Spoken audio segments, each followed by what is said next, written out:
Hey,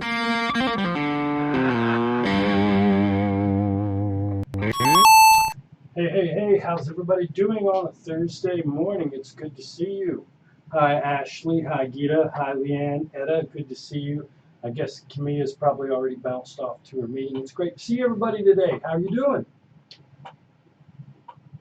Go ahead and tell me how everything's going. We only have one more week after this. Yay.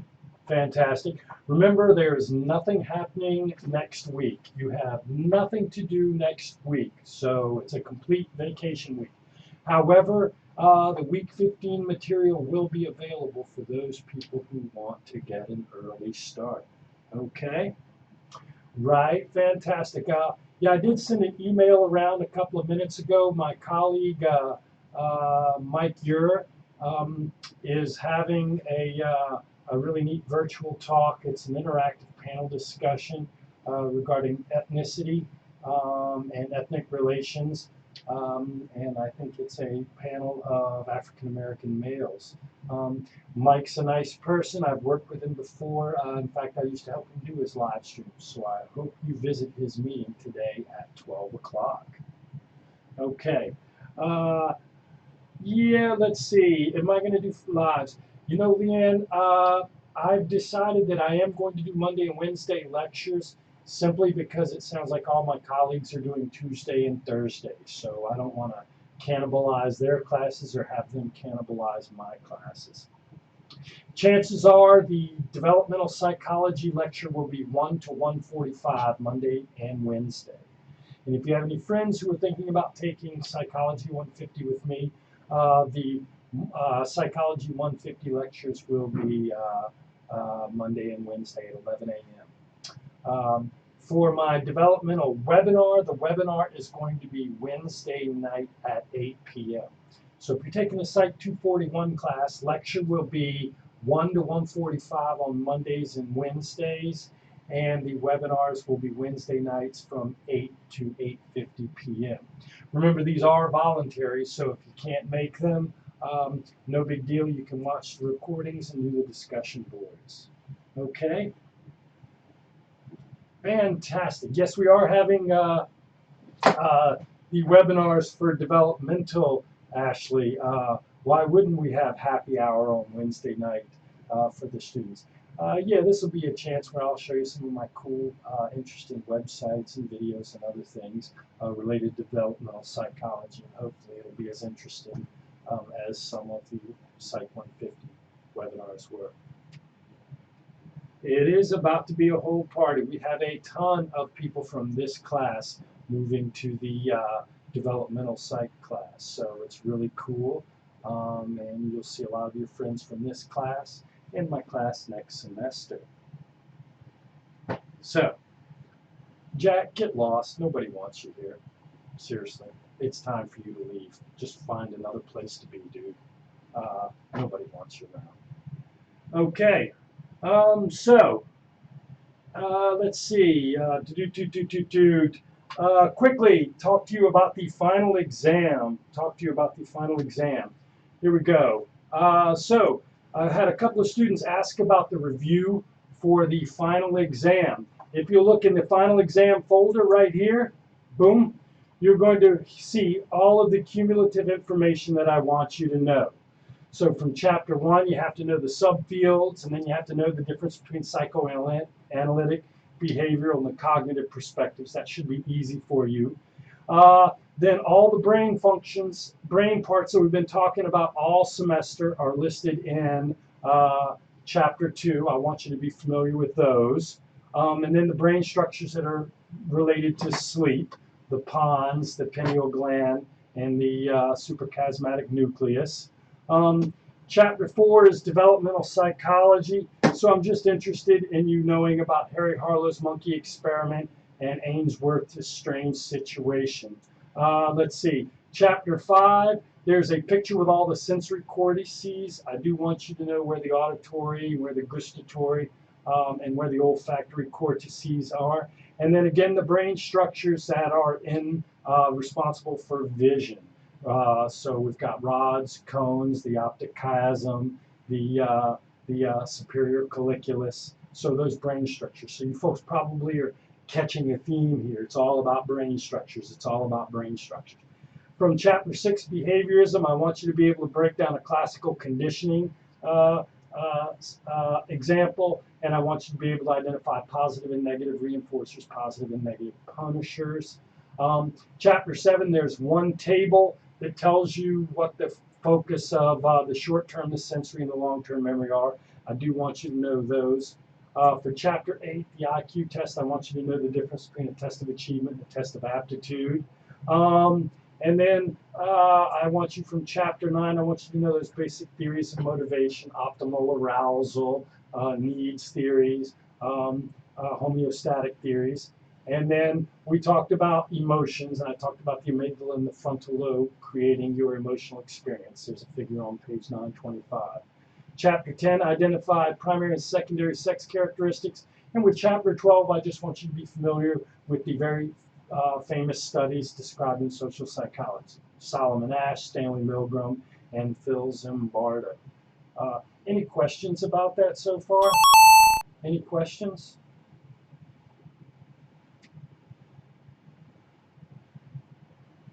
Oh, by the way, how's the sound today? Is it muffled or is it good? Go ahead and let me know. Phil Zimbardo, that was the one where he created the prison in the bottom of the Stanford psychology lab to see if he could get people to fulfill roles. And the guards became so abusive, and the prisoners started suffering from stress effects so quickly that he actually called off the experiment after about 5 days. And de-individuation, yes. Yes. Okay. So let's go ahead and get started on our lecture. How about chapters 14 and 15? Yeah, well, I mean, we're covering those, and you will look in, if you look in, let's see, let's go to lessons. If you look in the lessons folder for week 14, you'll notice the learning outcomes right here. Excuse me. Let me show you that. If you go into chapter 14, the learning outcomes, you'll see right here. And so you have to know chapter 14 learning outcomes, the chapter 15 learning outcomes, and then if you scroll all the way to the bottom, you'll see right here the week 13 learning outcomes. So you have to know week 13, week 14, week 15, and then these cumulative items that we will be testing you on. It'll probably be about 60 questions, 60 minutes, multiple choice, short answer. I'm going to try not to have any, multiple choice, true, false, and matching. I'm going to try not to have any short answer on this final exam. Any questions? Any questions? Hi, Tara. It's good to see you. Thanks for showing up. Glad you could make it. We were just talking about the final exam, and I was telling everybody that I had a review sheet in the final exam folder that contains all of the cumulative items that I want you to know for the final exam. Yeah, right, Chris? I hear you. No short answer. Yay! Glad to see you guys are so excited. So let's go ahead and carry on with chapter 14. Remember, if you look at the bottom of this screen, you will see the warning going across, the disclaimer going across the bottom. I am not a clinical psychologist. I'm a social psychologist. I took a couple of personality classes in graduate school, and I took an abnormal class as an undergraduate. I know more than you about abnormal behavior, but that does not make me an expert at all. If there's anything that you hear me say today or next week regarding clinical psychology that does not agree with what your licensed professional says, forget what I said and pay attention to them. Does that make sense?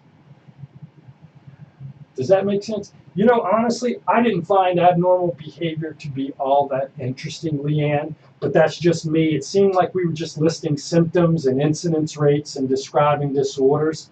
There are some people who find that really interesting, Leanne. It didn't flip my trigger. I like developmental psychology better. I think it's sort of a user's manual of the human being and actually provides you way of, I actually think it's just a better way to learn about the human being, so I would focus on that.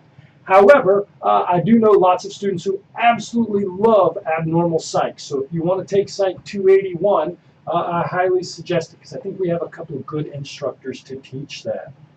Cool?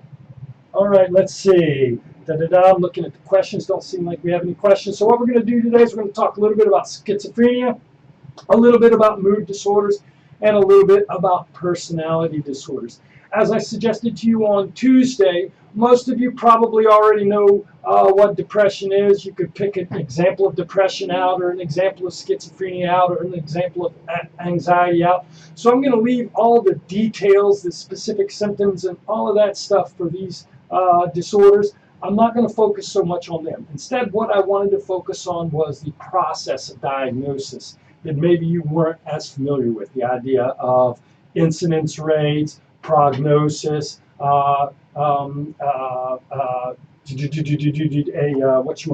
diagnosis, a differential diagnosis. So that's sort of what I focused on. For this chapter, I'm going to talk, for the disorders, I'm going to talk a little bit about schizophrenia, a little bit about mood disorders, and a little bit about personality disorders. So I'm not going to focus on the disorders quite as much as they will in your abnormal psych class. Do we have Michael Kirko coming in the house? Good to see you, Mike. Welcome, welcome, welcome. There is a review sheet for the final exam in the final exam folder that tells you all of the keynote stuff you will need to know. By the way, for those of you who just came in, I did send an email around earlier today. For those of you who want to pick up one extra point of extra credit on your attendance grade, you can drop into Michael Uhr's virtual web panel today at 12 to 12:30. He's going to have a panel of African American men discussing ethnic conflict here in the United States. All right, so let's go ahead and get started.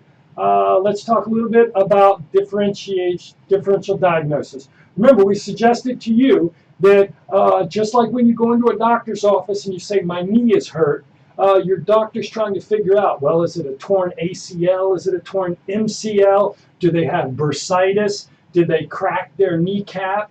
Just like you go in with a general complaint to a medical doctor, and it's their job to figure out which disorder you have based on your symptoms. That's the same exact thing that we do in clinical psychology, although it's a little bit more difficult because we don't have biological indicators like x-rays or blood levels or serum levels or anything like that. So it's a little bit trickier. So we also look at sort of incidence rates, when it occurs, the preceding factors. There are lots of things that go into figuring out exactly which psychological disorder you might have.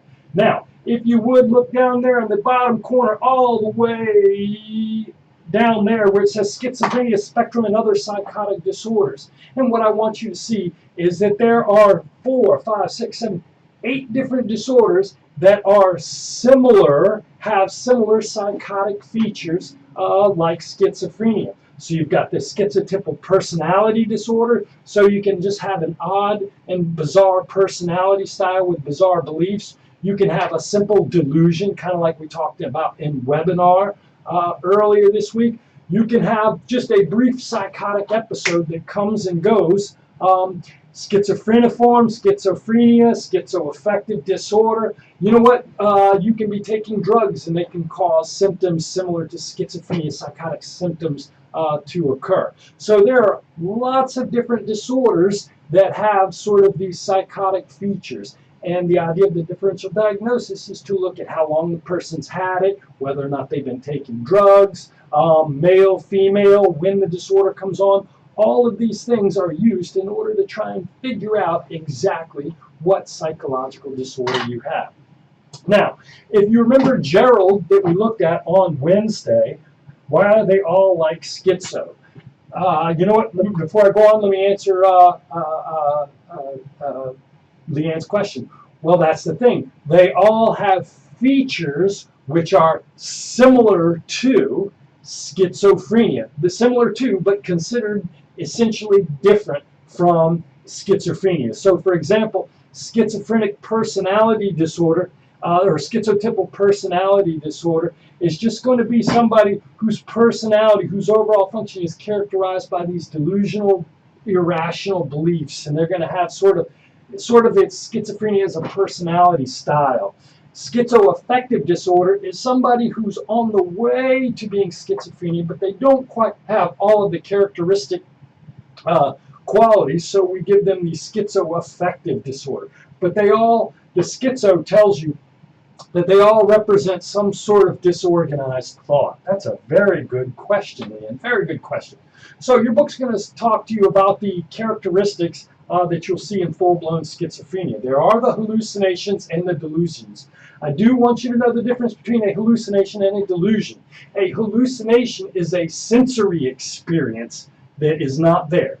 You might hear voices, or you might see things, or you might smell things. Most of these schizophrenic hallucinations are going to be auditory. Most people who suffer from schizophrenia are going to hear voices. That's a sensory experience that doesn't match up with reality, right? Now that's different from a delusion. A delusion is not based on a sensory experience, but it's a belief. Now, you can be wrong in a belief, but typically when you're given disconfirming information, most people drop that belief, right? So if I had the belief that Tom Cruise, the famous movie star, was interested in me because I got a phone call from a California number and I thought it was Tom Cruise's, if you and I dialed that number back and it was a telemarketer, I should understand that Tom Cruise doesn't want to be my friend. But if I persist in that belief, if I persist in that tightly wound belief, even in light of disconfirming evidence, we might begin to suggest that I have delusional behavior. If you look down below me, there are lots of different kinds of delusions that people have. Some people are deluded into thinking that everybody's out to get them. They have a persecution delusion. Some people think that they're important somehow or another to a person. Somebody is thinking about them. Or they think that they're receiving special secret messages. They might have a delusion of reference. Some people think that they're the king of Switzerland. They may have the famous mathematician John Nash, who actually won a Nobel Prize in economics for his work on the Nash equilibrium, actually walked into his math class one day and told everybody that he was the king of Switzerland. John Nash suffered bouts of schizophrenia his whole life that went along with his mad genius. And he sometimes thought he was a spy. There's actually a movie starring Russell Crowe about John Nash and his schizophrenia. Have any of you ever heard of the movie A Beautiful Mind? Anybody ever heard of A Beautiful Mind? Okay, Etta? Yeah, that relates to John Nash and his, I think he may have had schizoaffective disorder. I'm not sure if it was full-blown schizophrenia. But he did have some delusions that he thought he was in the middle of a government plot and that he thought he was a ruler of Switzerland. Now, some people believe that they are another person. I showed you the video on Wednesday night of the gentleman who thought he was Batman, an identity delusion. And so there's thought broadcasting. There's all different kinds of delusions. On the test, I might ask you about persecution or grandiose delusions. Be prepared for that. But not only with these hallucinations and delusions. If you just have a delusion, then you have what's called a delusional disorder. Okay? If you hear voices for a day or two, you might be given a diagnosis of brief psychotic disorder. But if you're a schizophrenic, you're also going to have the disorganized speech and behavior. Do you folks remember looking at Gerald? Wasn't his thinking, wasn't his talking, wasn't his behavior kind of disorganized and random all over the place? Wow, Tara, that's an interesting thought.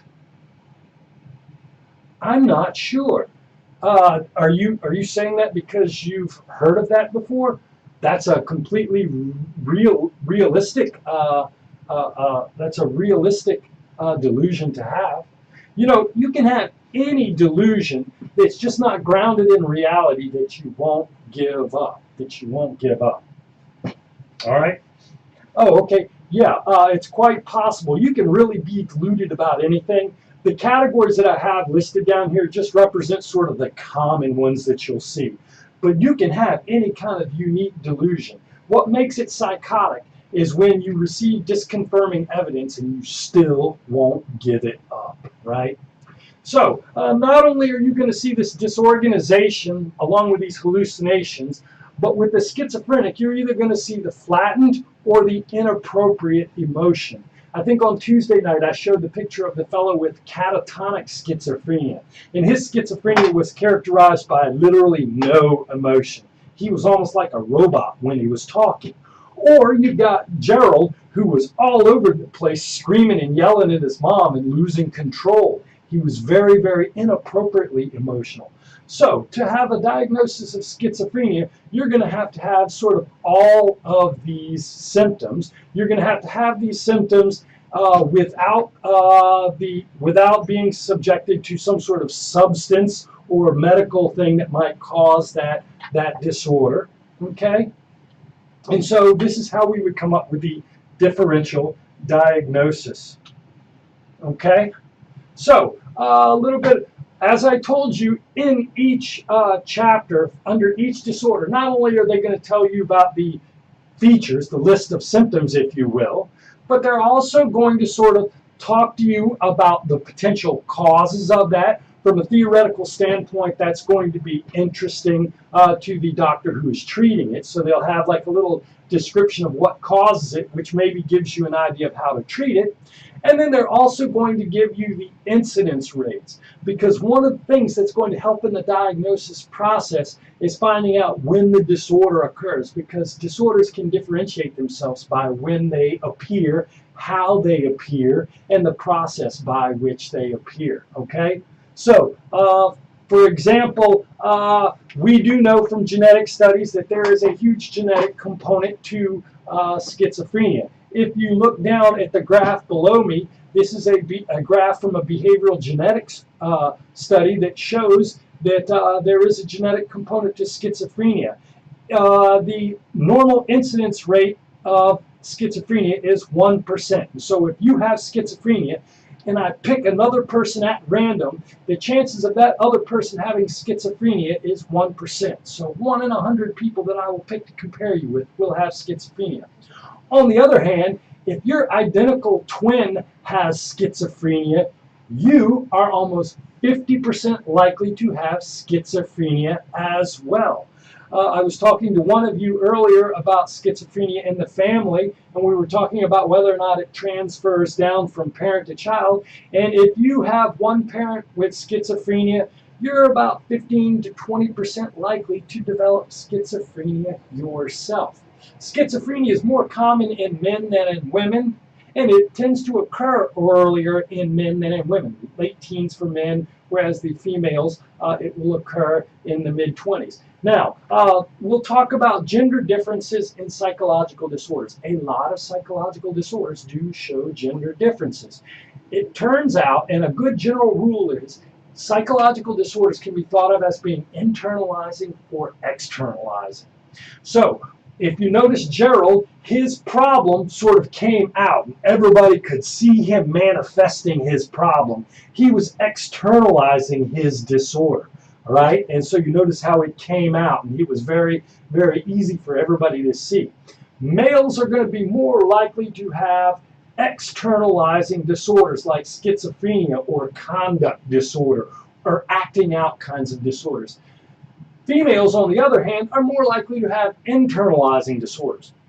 So you can see somebody suffering from depression, and you can't tell anything different about them. The disorder's all occurring here in their mind with their anxiety or their feelings of self-hatred. And what you're going to find is that females tend to have internalizing disorders more often than do males. So one way you can think about these disorders in terms of internalizing, externalizing, and gender differences in them. So for males, are more likely to have schizophrenia. You can get crazy from just thinking about it when you will get schizophrenia if someone had it in your family. Yes, I didn't show it to you this semester, but there's a genetic disorder called fatal familial insomnia. And what happens is your thalamus stops letting you go to sleep at night, sometime around your 50s, and these people who lose the ability to sleep die over the space of about 6 months. It's a very rare disorder that appears to affect 14 families in the world. And I've got a video where they're asking these two sisters whose father has it, whether or not they want to get tested to see if they have the gene for fatal familial insomnia. And both of these females have very good reasons. One wants to know and one doesn't want to know. I think it would be difficult at knowing that I had a gene that was potentially going to kill me. Oh, Chris Figueredo's actually seen it. Pretty crazy video, right, Chris? Holy cow. Okay, I will send the link. Actually, Chris, if you want to Google that while I'm talking and put it up in the chat bar for Etta. If not, I'll do it after class. No big deal. Okay?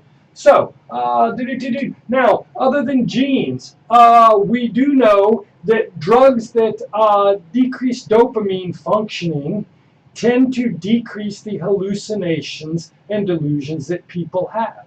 And so this knowledge, this phenomenon, this observation has led people to believe that maybe schizophrenia is related to overfunctioning of your dopamine neurotransmitter. And so most antipsychotics impair dopamine functioning, and that's how they treat the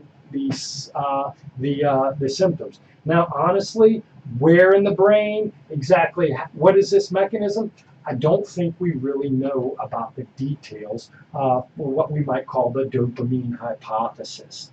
Now, we didn't talk about this in an intro class in chapter 2, but it turns out that there are actually 4 spaces, voids, in your brain called ventricles. You have 4 ventricles.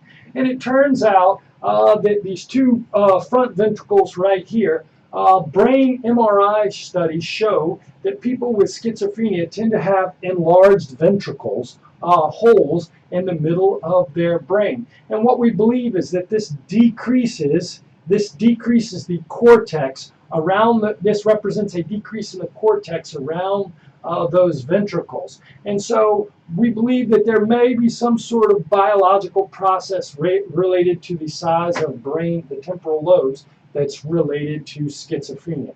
Again, a very, very vague observation. Truth of the matter is nobody really knows what causes psychological disorders. It's very, very difficult to know what causes psychological disorders. And then I mentioned the Diathesis stress model.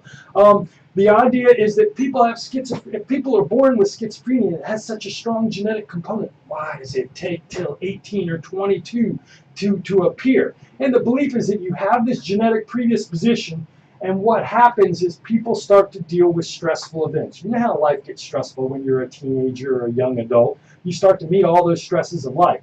The idea is that you have this genetic component, this tendency towards schizophrenia, and all you need is the stressful event to sort of precipitate the descent into the schizophrenia. That's okay. I'll look it up, Chris. I know exactly where it is. All right. Now, prognosis. Typically, medical doctors like to talk about what a disorder is going to do, both treated and untreated. So if you get diabetes, what's going to happen? If you have a broken arm, what's going to happen? Prognosis is sort of the expected pattern of what's going to happen with a psychological disorder. And so that's very useful to psychologists because they know what's going to happen with this particular patient. Now, it turns out that not everybody who has a schizophrenic break has schizophrenia for the rest of their life. It turns out there are different patterns in the way that people demonstrate it. Now, the first thing to notice is people do not flip the switch and go straight into schizophrenia. So, if you have a friend that's walking around and they look just completely normal and nothing's going wrong with them, they're not going to wake up the next day and have schizophrenia. It does not happen that way. There's a long period, sort of a descent into schizophrenia that occurs. The person may become awkward. They might start having strange thoughts here and there. They will typically become withdrawn. They may start to have difficulties expressing themselves. There's what we call a prodromal period that sort of precedes the first schizophrenic break for most people. So people just don't wake up one day and flip the switch from normal to schizophrenic. There is typically a descent into that psychological disorder. Can you have a normal life with schizophrenia? You know, that's a really good and difficult question that you would probably want to ask a professional who's treated lots of schizophrenic people. However, let's go ahead and look at this chart underneath me and maybe we'll sort of answer that question. There are some people who have a schizophrenic break, and then after that there's no impairment in their function. They come back, their emotions, their language, their levels of withdrawal all go back to normal. So there are some people who have a schizophrenic episode and then it goes away. Now there are some people who will have schizophrenic episodes and then be virtually okay in between those episodes. And they may even have to be hospitalized while they're having these schizophrenic episodes. But after the episode gets better, they go back to a relatively normal state. And that represents group 2, if you will. But then there are people we might call chronics, people who descend into a schizophrenic state, and even when they are sort of not in a full flare-up of schizophrenia, their functioning is still impaired. Maybe they're withdrawn, maybe their thoughts they still have the loose associations, maybe they still deal with the voices in their head from time to time. And so what you're going to see are some people who will have that schizophrenic episode and will never, ever go back to normal. That represents group 3 and 4. So about 40% of the people who have schizophrenia, they're going to have that first schizophrenic break, and they're never going to really get back to normal. They're always going to have these decreased in function, the flat and weird emotions, the weird thoughts. They're just never going to come back.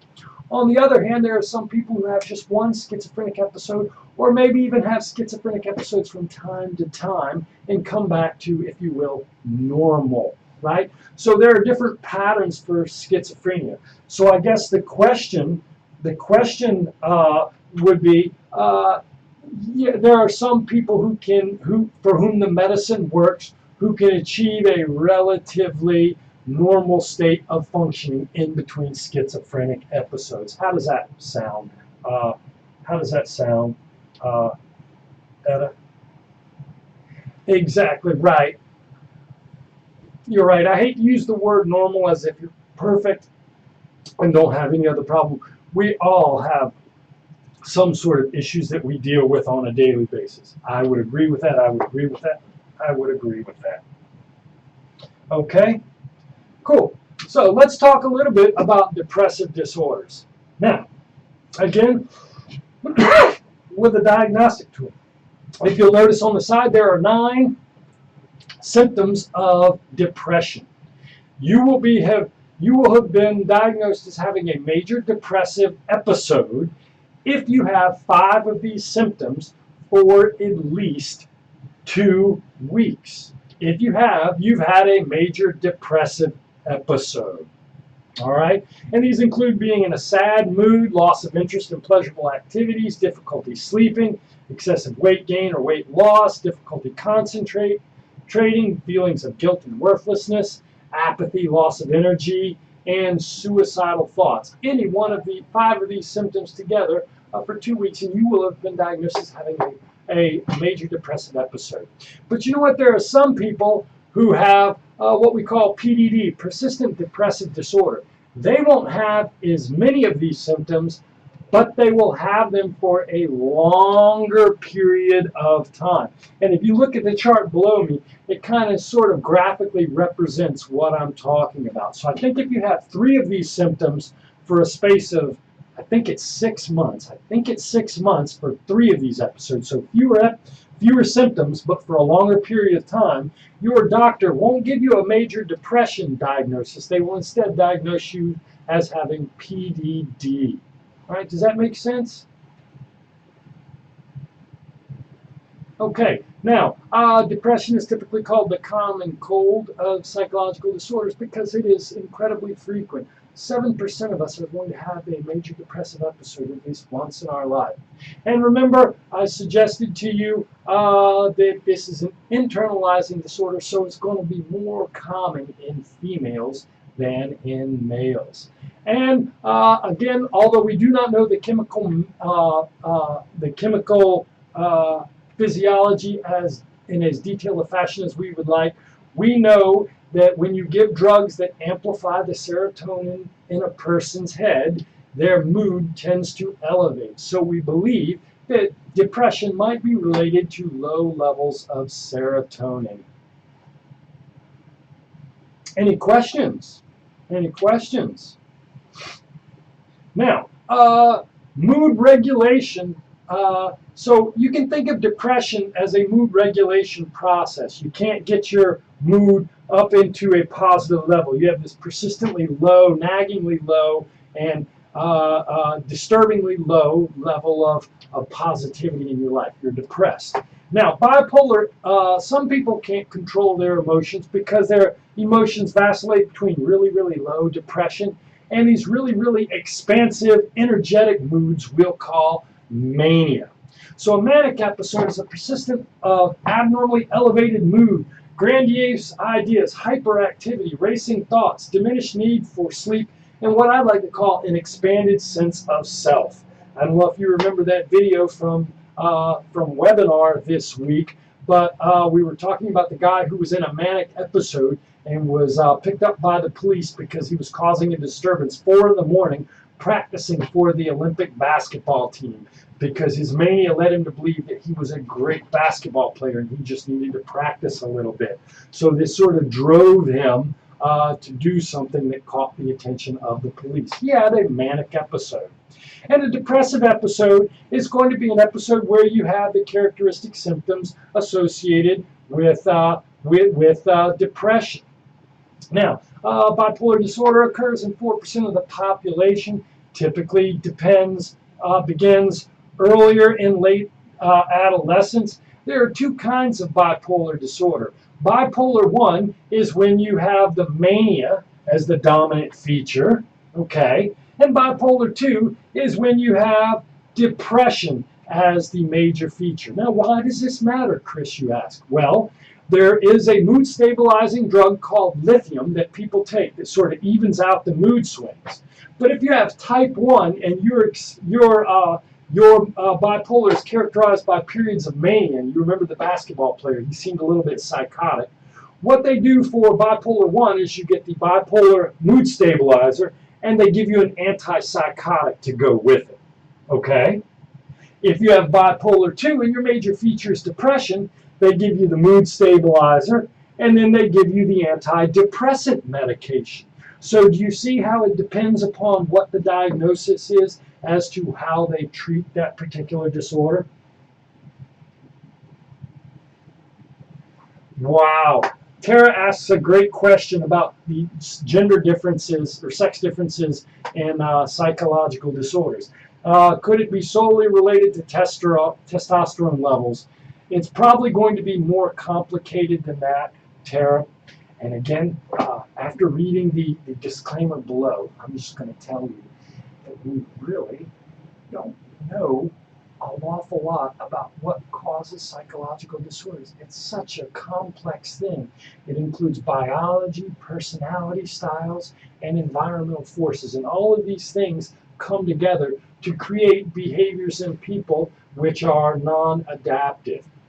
And I really think, even though we're in the 21st century and we believe that we have great treatments for psychological disorders, I'm going to argue after Thanksgiving that really what we think of as treatments aren't as complex or as good as you think. And I'm going to start off next week by showing you some early 20th century treatments for psychiatric disorders, which you're going to call absolutely ridiculous and crazy. And then what I'm going to do is I'm going to contrast that with today's treatments, and I'm going to suggest to you that we really maybe haven't made as much progress as we think we have. How about that? If somebody would come up with a 100% accurate test, he would get so rich and famous. You are absolutely right, Etta. And it sounds to me like there might be a female Polish scientist who will figure this out. you, Etta, right? The order, not so much. The combo, the medicine, yes, absolutely. I don't think it's the order of the medicine, like judo. It's like Michael says, it's the combination of the medicines that you will get. And the weird thing is we use different medicines for different disorders. So there's a medicine that you use for ADD that you also use for people who have schizophrenia. So sometimes you may take a drug that you think is an antipsychotic even though you don't have psychosis. And so it's weird. Sometimes I'll mention Depakote and some other drugs that people take for ADD or for schizophrenia, and somebody will say, hey, I take that for ADD. And that's not because your doctor thinks that you have a delusion, but that this medicine seems to work on both of these disorders. Again, I would argue that tells us that maybe we don't know enough about these disorders, right? Oh, Etta just wants to be a nurse. Okay, well, you know what? Nobody says a nurse can't discover something amazing either. So go ahead and figure that out, Etta. Okay, now, and then I want to talk to you a little bit about personality disorders. Okay, now I want to talk to you about egosyntonic versus ego-dystonic disorders. Some disorders are sort of a part of you, right? And I can't. Sometimes, let's put it this way. Sometimes a psychological disorder settles in upon you, like depression or anxiety or schizophrenia. And some disorders are actually a part of who you are, right? So if you have, let's say if you are diagnosed as having mental retardation, your level of intellect isn't something that settles in on you. Your level of intellect is you, so to speak, right? And your personality isn't something that settles in on you at 18. Your personality is who you are. Does that make sense? And so personality disorders are really, really difficult to treat because people who have them don't recognize the fact that something's wrong with them because the disorder is egosyntonic. It is who I am, you know? I can't see that the paranoid dropped in on me at 17. I just happen to have grown up with a paranoid personality.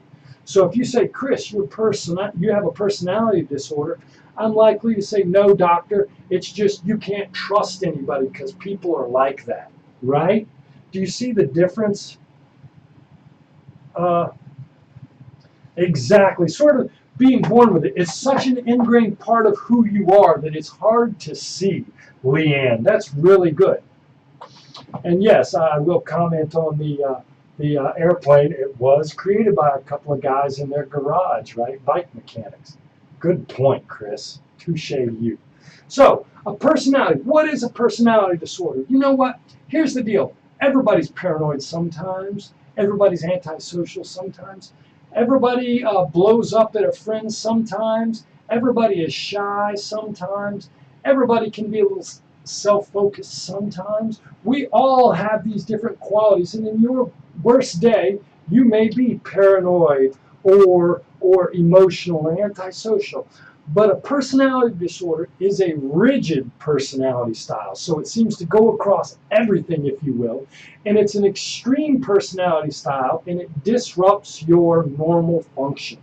So there's nothing wrong with loving yourself and having a good opinion of yourself. I happen to think that Dr. Roddenberry is a really cool guy, right? But if my excessive self-focus disrupts my work relationships, disrupts my personal relationships, and makes it difficult for me to function, you might say, Dr. Roddenberry, you might have a narcissistic personality disorder. Okay? So a personality disorder is a rigid, extreme personality style that disrupts normal functioning, that is sort of a part and parcel of who you are. Now, what are personality disorders? There are a couple of different naming schemes, and there are lots of different specific personality styles that have been identified. You'll notice over here in this chart that I have, there are 10 different personality disorder styles that are identified. And there are other systems like the ICD, which is like the DSM, but it's international. which may have a different list of personality disorders. But it's generally accepted that there are three broad clusters of what we might call problematic personality styles. Okay? And you can see them in terms of clusters. So, some people's personalities are characterized by just being so odd that it is hard for them to form and maintain relationships. There are some people whose personality is characterized by what we would all call the inappropriate expression of emotion. Maybe they're too emotional, like borderline or histrionic people, or maybe they don't have a sense of empathy and they're antisocial or narcissistic because they don't have the emotional ability to see things from other people's point of view. And then some people have a personality style which is just characterized by so much anxiety that it disrupts their interpersonal functioning. So there are three broad clusters of personality disorders. The odd and eccentric personality cluster, cluster A. Cluster B, personality disorders diagnosed that are described by too much or inappropriate emotions. And cluster C, personality disorders that are diagnosed as having characterized by too much anxiety. Now, the weird thing is, sometimes people who have one personality disorder will also manifest another personality disorder too. So actually, and I don't know the details on this, so I'm not going to go too far in it, but I do know that what you will see is like patterns of disorders. And I think what my friend, the clinical psychologist, tells me is sometimes they'll actually characterize you by the pattern of disorders. So you might be a 1-4 7 person. So you demonstrate paranoid, antisocial, and avoidant personality styles all together, because these personality styles sometimes tend to sort of co-occur, if you will. Now, personality disorders are difficult to treat because people who have them don't see their problem, right? They just don't see the problem. And so the idea is it's difficult to treat this person unless you can get them to step outside themselves, which is often difficult, and sort of take an objective look at how their personality styles have affected their relationships. And we're going to talk about treating personality disorders with dialectical theory the week after Thanksgiving. Okay, that's delusion prop. Oh, were you talking about me saying I'm awesome? Ooh, wow. Etta, she got me. It hurts my heart. I'm going to have to cry after this class. Okay, so that's really all I had to talk about today. Anxiety will probably not be on the exam. Actually, it won't be on the exam. Instead, I'll focus on personality disorders, depressive disorders, and schizophrenia and other psychotic disorders for the exam. Okay? Do y'all have any questions for me? I know you are. So, everybody have a great weekend. Don't forget the extra credit today at 12 o'clock if you're interested in that. Don't forget to do the discussion board that's due on Friday night. Homework number 14 is due Sunday night. And you are to have a fabulous Thanksgiving in a socially appropriate manner next week. Does anybody have any questions for me? Absolutely fun. I'm glad you teased me a little bit, Etta. I kind of like it. I grew up in a family where everybody teased everybody because they loved them. So all I can say is you're teasing me because you love me. All right, folks, you have a great Thanksgiving. If you have any questions, I'll take them offline, or you can send me a remind text. Otherwise, have a great weekend and a happy Thanksgiving.